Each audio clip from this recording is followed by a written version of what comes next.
what's so interesting to me about you is you go through the SMU stuff, you talk about, your Texas upbringing and kind of like the stark reminders of racism and different, you had to go a town over to play football because the coach was racist, all this stuff. Then you get to LA, which to me, is that like a culture shock? Because the 80s in LA, man, like no camera phones, Hollywood, no social media, which is a good thing in that day and age. The news was simple. Like, was it the Wild West out there for like a young athlete that you think you've seen it all? Like, what was LA like when you walked on the scene? Let me tell you something, Chris. It was like the Wild West. It really was. It was like, it was no camera phones. It was like, man, you should have been there, man. You should have saw it. That's why you're good. That's why you're a good storyteller. That's why you and my dad are good storytellers. Because there's no fucking like, hey, let me pull this up on my iPhone. Oh no, it wasn't none of that. Thank God. I'm gonna tell you, thank God. Yeah, for a lot of guys. It was a lot of stuff. It was a lot of stuff that was going on back in those days. Yeah. In those days that you didn't want to get on camera. I said, coming from Texas, I came from, SMU, Dallas. I've been in, a little bigger city then. Yeah, that's a big one. Yeah. Coming out here. And thing about it is I got recruited to go to USC. That was my first recruiting visit. That was the first time I'd ever flown on a plane. Wow. A big plane, like a real plane. And I came out here on my recruiting trip. And I'll never forget when I got off the plane, scared to death, and I saw the mountains, man. I'm like, wow, it was a trip. I'd never seen that before. So I got off the plane, and Coach John Jackson was there to pick me up, but he wasn't there yet. So when I get off the plane, I'm standing there, and you don't remember me, but they call it Hare Christians. And the Hare Christians, they had the white robes and stuff and the bald heads. And that's when people come to the gate. So they surrounded me. I don't know why they picked me out. I guess I looked lost. They surrounded me with tambourines. Hare Krishna, Krishna Hare. And I'm just standing. I'm like, what? And people walking by looking. And so I want to get Coach Jackson grabbed and said, come on. I said, what's that? He said, that was the Hare Christians. So that was my first experience coming into LA. I won't forget what the guy picked that I went when I went over to USC. Man, it was a great visit. I mean, I was just in awe. University of Southern Cal, all the great players they had. My favorite player was OJ. And on that visit, matter of fact, we were out because I came for the Rose Bowl game. I went to the Rose Bowl. They played Michigan in that Rose Bowl game. And I saw OJ. And I'm like, man, I met some other guys. I said, that's OJ, man. Let's go talk to him. He was out there doing some camera work. And I said, man, I'm going to go say something. That's my favorite player. That's why I played running back. Right. So I go over to him. I said, Mr. Simpson, my name is Eric Dickerson. He said, how you doing, young man? I said, I'm fine. He said, where you from? I said, I'm from Sealy, Texas. Mm-hmm. They recruited me. I said, yes, sir. He said, what position? I said, running back. I told him, I said, I had 2,000 yards in high school. I said, he said, really? I said, yes, sir. I said, I'd like to break your record one day. He said, well, good luck with that. That is so good. Hey, man. That was funny. You remember that conversation like it was probably yesterday. So does he, I think, probably. I asked him later. He said, man, I don't remember that. I'm sure he did because I was a kid, but man, I just wanted to say something to him. And so that was my first experience with Los Angeles. And then, I was fortunate enough to get drafted, to the Rams. Mm-hmm. John Robinson recruited me. And so when I got to the Rams on draft day, it was different. You didn't go to New York. You came to the team possible. So I came to the team. And when he first saw me, he said, I finally got you, which is funny because he recruited me in high school. And man, it was different. I said, I think every young rookie, I know I can't speak for every guy. I can speak for myself. It was exciting getting drafted, being in the NFL. But I'll say this much here, man, it was way different. It was way different from college. It was way faster. I'll never forget my first experience in training camp. When I got into training camp, and we went training camp 2 weeks before the veterans showed up. And John Robinson said, look, when the veterans show up, it's going to be different. It's going to be faster. They'll be quick. I'm like, man, please, it can't be no faster. I mean, because they had a few veterans there. Like you had like 15 running backs. You might have 20 receivers. We almost could walk on.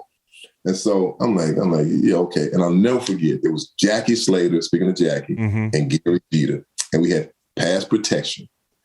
And man, Vince Ferragamo was a quarterback. And, he had the red jersey, not the red jersey, you couldn't touch the quarterback. And they did all this movement, and, and it was like, Rawr! And the blitz came to touch the quarterback. I'm like, wow. And it was a guy named Otis Grant. He was a receiver from Michigan State. I said, man, that's too damn fast there. Yeah. So I said, Eric, get in. So I won't forget, I got in. I'm like, damn, I'm nervous now. The dude said, Rawr! And my man was here on the right.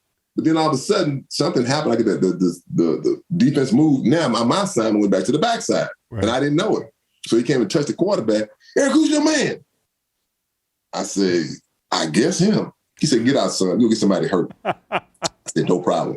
So that was my first experience. And pass pro is the hardest transition generally. I feel like for running backs too. It's the toughest. It really is. It's tough because it's a lot of movement in college. It's not back in then. It is now. In my days, guys when they got in the defense, they just sit there. And the pros, they were moving to the snap of the ball, and that was a lot, for a college kid. And then you got these big ass linebackers that are big as I was 6'3", and they were 6'3", 6'4". And what were you really weighing? 225. And these guys were 250. Yeah, 250. Yeah, man. But the thing is, they're getting like a 7-yard sprint. Yeah, I got to try to stop it. Yeah, that's hard to do. I mean, I think people don't realize how hard that is. But that was my experience as a National Football League. How about in LA, like the first superstar that walked up to you and you were like playing for the Rams and they were like, "Hey, I like watching you play." That moment where you're like, somebody famous, is watching me. I remember that very well. Matter of fact, I was at a bar. Not a bar. I was at a restaurant. I was at Nikki Blair's. It was on Sunset. That was a hot spot on Friday and Saturday night. So it was a Friday night. We were in town. I was with them on Friday nights, and so I knew the owner, Nikki. I look over and I say, "Man, that's Clint Eastwood." I'm like, "Wow!" I mean, I'm like, "Dang!" And so I'm like, "Man." I'm sitting there. So Nikki came. I said, "Nikki," I said, "Man, is that Clint Eastwood?" He said, "Yeah, you want to meet him?" I said, "No, I don't want to." He said, "Eric, come on, he'd love to meet you." I said, "No." He said, "No, come on, Eric." So I get up, nervous as I don't know what. I walk over and he said, "Hey, Nikki, be tight." He said, "Hey, Eric." Man, you don't even know. That blew me away, man. Yeah, said, by name. By name. I said, "How you doing, Mr. Eastwood?" He said, "I'm good." He said, I'm a big fan. I said, "So am I." That's cool, man. We didn't have no camera phones, so you take no picture. Yeah. So, just shook his hand and he said, "Thanks for being a great player." I said, "Man, thanks for all the entertainment you've given me." But that was my first time, being like I say, wow, somebody, big time recognized me. But I'll never forget, we went to the Laker game. I was a rookie. And Dr. Curlin was our doctor. I don't know if he probably passed away by the time you got there. And so he said, "You want to go to the Laker game?" I'm like, "Yeah." I'd never been to the Laker game. So I said, "Sure, I'll go." Right. So my guy said, "Man, Dr. Curlin got seats on the floor." I'm like, "What you mean on the floor?" He said, "Right on the floor, like the wood." I'm like, "Oh, okay." I mean, I'd seen it on television. So sure enough, I go to the Laker game with Dr. Curlin. I'm sitting there, and all the guys came with Magic, Kareem, Now, man. Then they announced my name on the PA, gave me a standing ovation. I was so embarrassed. Mm-hmm. I mean, but that was like, wow, this is what being like a star in LA is like. Because I played a couple games, and so I had some good games. So that was my introduction to Los Angeles. I was gonna ask you about the Lakers too, because I mean, what a decade to play sports in LA. But you said something a second ago.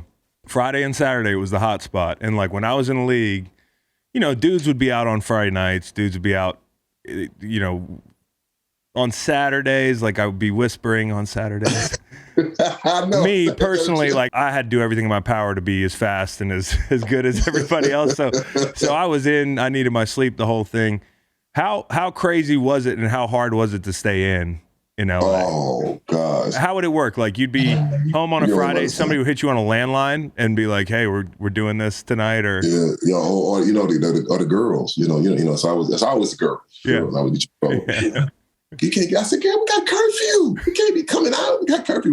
So the big thing was come to the hotel. Yeah. Come to the hotel. We sleep in the hotel. I mean, it was tough. Not going out. I mean, I didn't really. I could say I really didn't go out on Saturday nights. I mean, because we had to stay at a hotel. Right. So I didn't go out. But Friday nights, that was my night out. But I will say this much here. I'll tell you a quick story. Matter of fact, the day that I broke the record, I set I went over 2,000 yards. I had another game left. It was a girl I used to date, and we messed around. She was like my little thing, and so it was the night before the game. It was Saturday night, and I said, "Come to the hotel." I said, "Get to the hotel early." She said, "Well, you got a game the next day." I said, "Don't worry about that." I said, "Just come to the hotel." So I'll never forget, Chris. Man, that night that morning, man, we had sex. I mean, early in like a couple hours before they said, Eric, you're gonna be tired. No, that's a myth, is it? I said, I'm not gonna be tired. I never forget that. And I had 215 yards that day, so I wasn't tired. So as the boxer, you know how boxers are like, no sex months before the fight. Yeah. You know, probably it's shared in some football circles. Nope, you can break a record the same day. That's if you're Eric Dickerson. Oh my God, dude.